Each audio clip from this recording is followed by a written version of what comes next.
महोदय, मैं आपका धन्यवाद करता हूं कि आपने मुझे महामहिम राज्यपाल जी के अभिभाषण पर जो हमारे नेता प्रतिपक्ष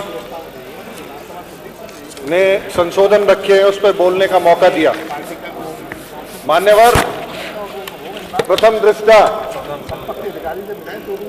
सरकार के विद्वान अधिकारियों ने जो लिखकर दिया होगा, यह अभिभाषण उसी के इर्द गिर्द घूमता नजर आता है। और लोकतांत्रिक व्यवस्था में संसदीय प्रणाली सबसे अच्छी प्रणाली है और इसमें विधायकों की भूमिका का पूर्ण उपयोग होना चाहिए। उत्तर प्रदेश एक बड़ा राज्य है जहां विधानसभा और विधान परिषद के अंदर लगभग 503 विधायक हैं और इन 503 विधायक जहां विभिन्न इलाके से आते हैं और इस प्रदेश की समस्याएं भी अलग अलग हैं।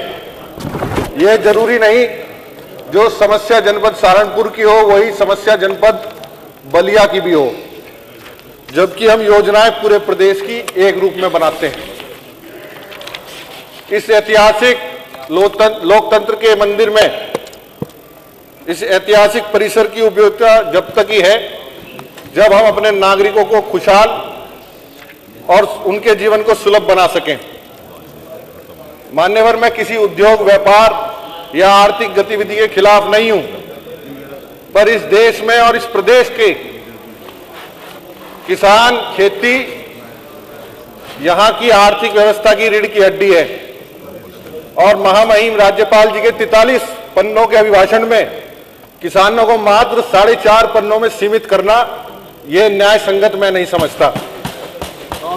आज किसानों की समस्याओं का समाधान करने की आवश्यकता है, ना कि उन्हें जटिल बनाने की। मान्यवर, मैं खुद एक मध्यम वर्ग किसान परिवार से आता हूं और मेरी जीविका खुद भी कृषि आधारित है। अभी पिछले दिनों हमारे यहां गन्ने की फसल, जिसे यूरिया की बहुत अति आवश्यकता है, जो व्यक्ति मेरी खेती का काम देखता है उसका फोन आया, भैया खेत में खाद जब लगेगा जब आप अंगूठा आके लगा दोगे यहां। तो इस तरह की व्यवस्थाओं को सुलभ करने की आवश्यकता है, ना कि हमें जटिलताओं में फंसाने की आवश्यकता है। जबकि जो हमारी मृदा परीक्षण की सॉइल टेस्टिंग, जिसे बहुत अति आवश्यकता है कि सॉइल टेस्टिंग अगर हम सही समय पे सही फसल के कर पाएंगे तो निश्चित रूप से हम फसलों की जो है बढ़ा पाने का काम करेंगे अपने किसानों के लिए। मान्यवर, जनपद मुजफ्फरनगर की मीरापुर विधानसभा से मैं आता हूं। वहां दी गंगा सरकारी चीनी मिल मोड़ना की स्थापना लगभग 40 वर्ष पूर्व हुई थी और लगभग आज वो पूरी तरह से आउटडेटेड हो चुका है और 25,000 कुंटल की कुल क्षमता उसकी रह गई है गन्ने की पेराई की। हमारे यहाँ का किसान मेहनती है और मेहनत करके जब उसे फसल का सही मूल्य नहीं मिल पाता तो औने पौने दाम में फसल बेचने को मजबूर होता है। मैं आपके माध्यम से, सदन के माध्यम से सरकार ने जो पूर्व में घोषणा की थी विस्तारीकरण की, उसको मैं याद दिलाना चाहता हूं और उम्मीद करता हूं कि उसकी क्षमता 75,000 कुंटल की करके सह उद्योग जैसे हमारे इथेनॉल प्लांट, सोलर एनर्जी और को एनर्जी के लिए खोई के लिए ऊर्जा आदि का व्यवस्था कर सके।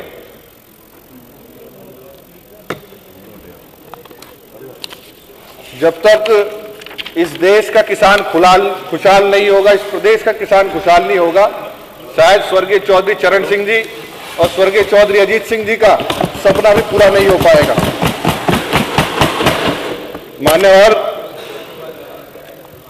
माननीय प्रधानमंत्री जी की बहुत महत्वाकांक्षी योजना है और माननीय राज्यपाल जी ने भी उनसे अभी अपने अभिभाषण में इस्तेमाल किया।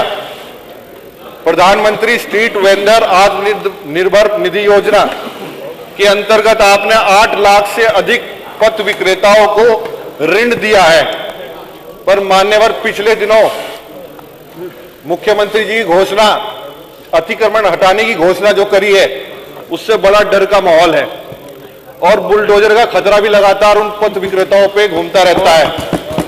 तो ऐसा ना हो कि इस अतिक्रमण योजना के अंदर जो ऋण सरकार ने 8 लाख लोगों को दिया है, अगर वो उनपे किसी न किसी रूप में अतिक्रमण हटाओ अभियान के द्वारा आएगा तो इनके जीविका पे संकट बड़ा आएगा। इसको भी सरकार। धन्यवाद चंदन जी, धन्यवाद Shri Pradeep Kumar Chaudhary. India plus news, सिर्फ वही जो सही।